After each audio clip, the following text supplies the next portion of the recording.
Hi ಎಲ್ಲರಿಗೂ ನಮಸ್ಕಾರ. ನಾನು ಸಿಂಪಲ್ಲಾಗಿ ಮತ್ತು ಈಸಿಯಾಗಿ ಮೊಟ್ಟೆ ಸಾರು ಹೇಗೆ ಮಾಡೋದು ಅಂತ ಹೇಳ್ಕೊಡ್ತಿದ್ದೀನಿ.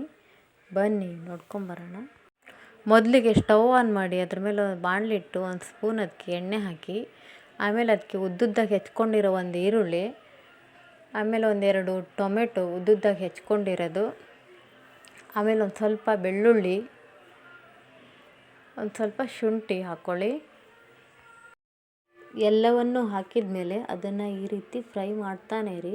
ಒಂದು 2-3 ನಿಮಿಷ ಈ ರೀತಿ ಹೊಂಬಣ್ಣ ಬರೋವರೆಗೂ ಮಾಡ್ತಾಯಿರಿ.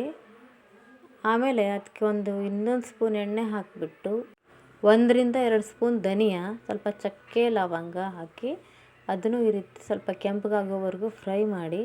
ಈ ರೀತಿ ಫ್ರೈ ಮಾಡ್ತಾನೆ ಇರಿ. ಮಸಾಲೆ ಈ ರೀತಿ ಫ್ರೈ ಮಾಡಿಕೊಂಡು ಅದು ತಣ್ಣಗಾಗಕ್ಕೆ ಬಿಟ್ಬಿಡಿ. ಇವಾಗ ಒಂದು ಜಾರ್ ತೊಗೊಂಡು ಮಸಾಲೆ ತಣ್ಣಗಾಗಿರೋ ಮಸಾಲೆನ ಅದಕ್ಕೆ ಹಾಕಿಬಿಡಿ. ಆಮೇಲೆ ಒಂದು ಕಪ್ಪು ಕಾಯಿ ತುರಿ ಹಾಕ್ಕೊಳ್ಳಿ. ಆಮೇಲೆ ಒಂದು ಸ್ವಲ್ಪ ಕೊತ್ತಂಬರಿ ಸೊಪ್ಪು ಹಾಕ್ಕೊಳ್ಳಿ ತೊಳ್ಕೊಂಡಿರೋದು. ಆಮೇಲೆ 2 ಸ್ಪೂನ್ ಅಚ್ಚ ಖಾರದ ಪುಡಿ ಹಾಕ್ಕೊಳ್ಳಿ. ಒಂದು ಅರ್ಧ ಸ್ಪೂನ್ ಅರಿಶಿನ ಪುಡಿ. ನೀರು ಹಾಕ್ಕೊಂಡು ಮಸಾಲೆ ರುಬ್ಕೊಳ್ಳಿ. ನೋಡಿ ಈ ರೀತಿ ಆಗಿದೆ. ಈಗ ಸ್ಟವ್ ಆನ್ ಮಾಡಿಬಿಟ್ಟು ಒಂದು ತೋಪಿಟ್ಬಿಡಿ. ತೋಪಿಗೆ ಒಂದು ಸ್ಪೂನ್ ಎಣ್ಣೆ ಹಾಕಿ ಅದಕ್ಕೊಂದು ಸ್ವಲ್ಪ ಹೆಚ್ಚಿದ ಈರುಳ್ಳಿ ಹಾಕ್ಕೊಂಡು ಸ್ವಲ್ಪ ಫ್ರೈ ಮಾಡ್ಕೊಳ್ಳಿ.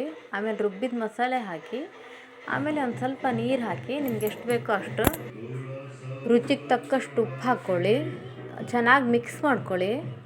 ಈ ರೀತಿಯಾಗಿ ನಾನಿಲ್ಲೊಂದು 5 ಮೊಟ್ಟೆ ತೊಗೊಂಡಿದ್ದೀನಿ.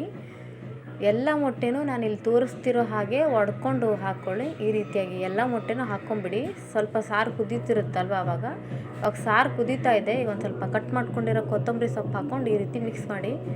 ಇಲ್ಲಿ ನೋಡಿ ಮೊಟ್ಟೆ ಸಾರು ನೋಡಿ ಮೊಟ್ಟೆ ಬೆಂದಿದೆ. ಈ ರೀತಿಯಾಗಿ ಚೆನ್ನಾಗಿ ಬಂದಿದೆ.